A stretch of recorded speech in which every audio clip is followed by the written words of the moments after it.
Welcome to This Explainer. Look, if you're tuning in, you probably already know that sheer, bone-deep exhaustion that comes with parenting an anxious child. You know exactly what it feels like to watch someone you love more than anything in the world experience absolute panic. But have you ever stopped to wonder why your natural, deeply loving response to their fear might actually be making things worse? Well, today we're going to unpack the fascinating science behind a truly compassionate paradox. We'll explore why our deepest, most protective parenting instincts, literally the exact ones designed to keep our kids safe, can inadvertently fuel their long-term anxiety. We're keeping this compassionate, but for sure incredibly direct. So let's just jump right into a really tough question that so many of us face every single day. Picture this. Your child is clinging to your leg at school drop-off. Tears are streaming down their face, and they are absolutely terrified. In that moment, are your comforting actions actually helping them grow, or are they kind of just keeping them stuck? It's an incredibly fine line, right? You want to be their rock, but you also desperately need them to learn how to walk through those school doors completely on their own. Finding the exact location of that line is, without a doubt, the absolute hardest shift in anxiety parenting. To really understand this dynamic, we have to start by completely validating your biology. According to Bowlby's foundational attachment theory, your child is literally hardwired to run to you when they're scared. Think about it. Thousands of years ago, if a child wandered away and spotted a predator, running back to a caregiver was the only thing that kept them alive. So, when fear activates, their attachment system activates. They seek you out as their ultimate safe haven. And conversely, you are biologically driven to protect them and soothe that distress. Your visceral instinct to scoop them up and rescue them, that isn't a parenting weakness at all. It's a profound evolutionary feature that kept our ancestors alive. But here's where we enter some highly dangerous territory. There is a critical juncture where that beautiful, natural instinct to protect crosses a line into what clinical psychologists call accommodation. This happens when your protective instincts start responding to false alarms in your child's brain as if they were actual life-threatening emergencies. The modern world obviously isn't filled with predators, but a child with anxiety has a highly sensitive internal smoke detector.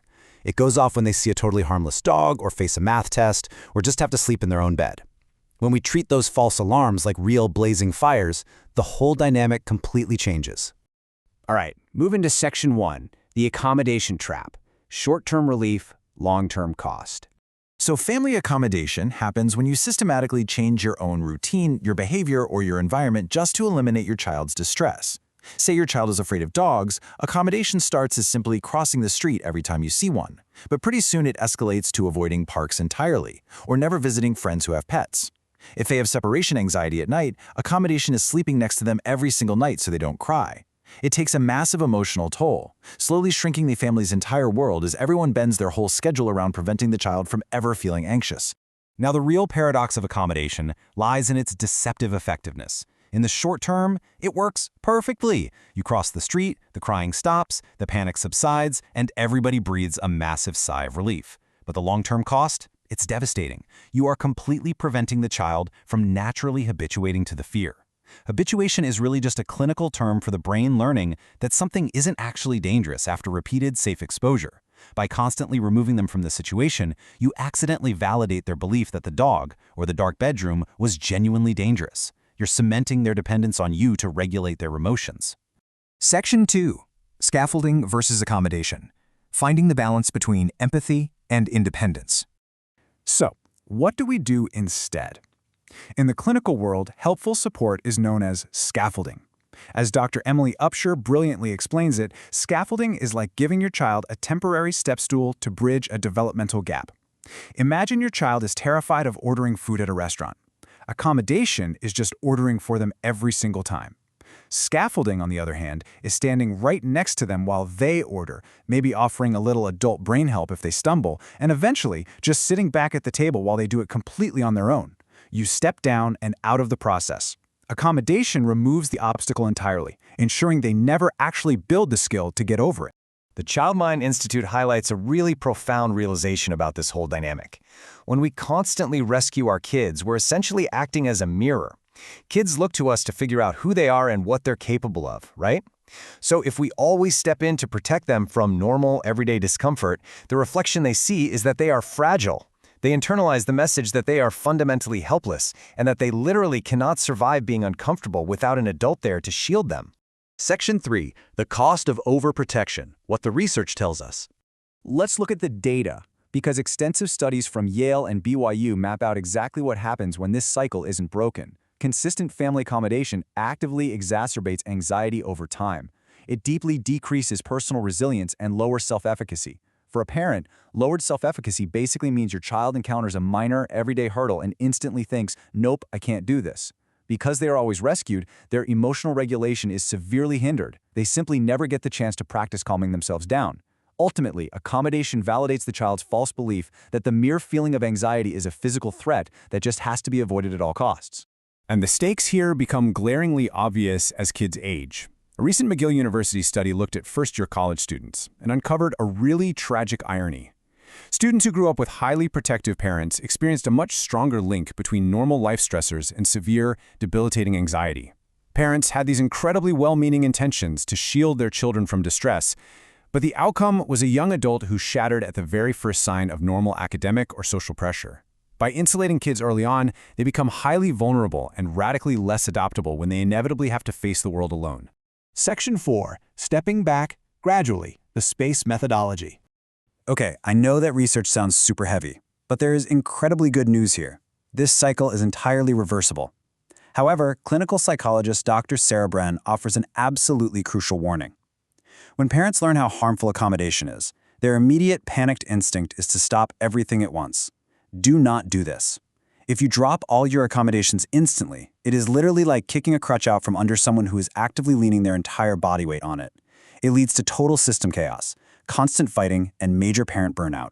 You'll be so overwhelmed by the fallout that you will revert right back to your old habits. Instead, experts recommend using a structured, evidence-based method like SPACE, which stands for Supportive Parenting for Anxious Childhood Emotions. Here's how it works. First, map out your accommodations by making a literal, exhaustive list of every single way you alter your life for your child's anxiety. Second, pick just one realistic target from that list to change. Why just one? To ensure success and build momentum. Third, create a detailed plan for exactly how you will respond. And fourth, commit entirely to tolerating the inevitable pushback. So let's look at what picking an easy target actually means. Do not start with the massive, hours-long bedtime routine. Start small.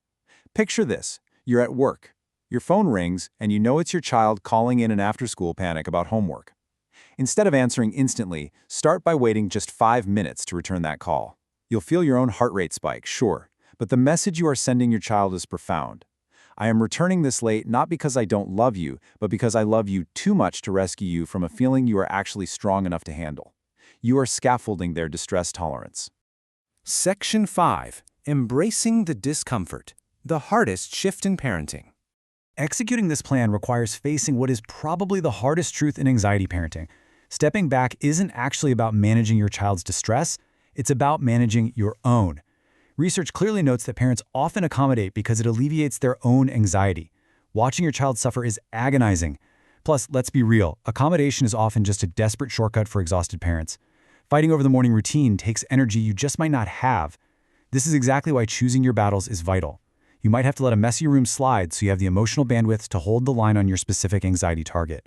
You must practice your own mindfulness to tolerate the alarm bells ringing in your own head. Try to frame this shift not as a withdrawal of love, but as the ultimate paradigm shift in your parenting. You're not being cruel. You are providing a safe, controlled training ground for the real world. Remember this core truth from the Child Mind Institute. Practice coping with anxious feelings gradually makes the anxiety fade. By allowing your child to experience a manageable, targeted amount of distress, you are giving them the exact practice they need to fundamentally overcome their fears.